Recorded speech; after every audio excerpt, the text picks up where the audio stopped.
জান্নাত। অপর হাদিসের ভিতরে হাদিসে কুদসি আল্লাহ রাসূল বললেন যে চার শ্রেণী যদি না থাকতো আমি আল্লাহ দুনিয়ার জমিনে রহমতের বৃষ্টি দিতাম না। এক নাম্বার শিশু, দুই নাম্বার বৃদ্ধ, ওই সমস্ত বৃদ্ধ যারা ব্যথার রোগী হওয়ার কারণেও হাঁটু কোমর বাঁকা করতে পারে না, এরপরে একটু নামাজ তারা ছাড়ে না। আল্লাহ বলেন এমন বৃদ্ধ দুনিয়াতে আছে বলেই আমি এই বৃদ্ধের জন্য রহমতের বৃষ্টি দান করি। সুবহানাল্লাহ। দুই নাম্বার এমন যুবক যেই যুবককে পরনারী আকৃষ্ট করতে পারে না, গুনাহের কাজে লিপ্ত করতে পারে না। বাহিরে হাজার একইমের গুনাহ আছে, যুবক চাইলেই গুনাহ করতে পারে, যুবক চাইলে নামাজের সময়টা ঘরে ঝাঁপ দিয়ে যুবক গুনাহ করতে পারে, তথাপি ওই যুবক সকল প্রকার গুনাহকে ছেড়ে দিয়ে আল্লাহর ঘর মসজিদে এসে আল্লাহর কুদরতি কদমে সিজদা দেয়। আল্লাহ বলেন এমন যুবক দুনিয়াতে আছে বলে আমি আল্লাহ রহমতের বৃষ্টি দেই।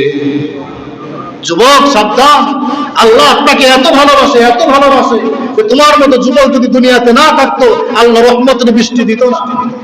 কেন? যে যুবকের গুনাহ করার কোয়ালিটি তার হাতেও বিদ্যমান, সে চাইলে গুনাহ করতে পারে, চাইলে সে নামাজ ছাড়তে পারে, হাজারো গুনাহ আইটেম তার সামনে বিদ্যমান আছে, কিন্তু যুবক গুনাহ না করে নামাজে লিপ্ত হয়ে যায়, আল্লাহর কুদরতি কদমে সিজদা দিয়ে দেয়। আল্লাহ বলেন এমন যুবক দুনিয়াতে আছে বলেই আমি যুবকের ওসিলায় আমি আল্লাহ দুনিয়াতে রহমতের বৃষ্টি দান করি।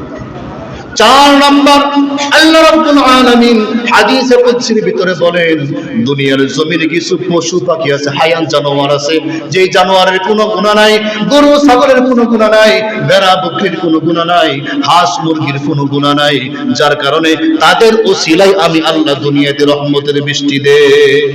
অর্থাৎ তোমরা যারা গুনাহে জর্জরিত, গুনাহ থেকে তওবা করো না, সুদ ঘুষের সাথে সম্পৃক্ত আর অন্যান্য গুনাহের সাথে সম্পৃক্ত, আমি আল্লাহ তোমাদের জন্য বৃষ্টি দেই না।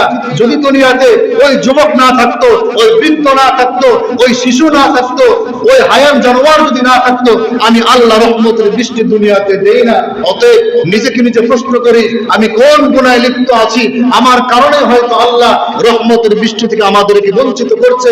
অতএব আমি দোয়া শুধু ইমাম সাহেবকে দিয়ে না, পৃথিবীর সবচাইতে বুজুর্গকে দিয়েও যদি আমি দোয়া করাই, আর যদি এই গুনাহ থেকে আমি বেঁচে না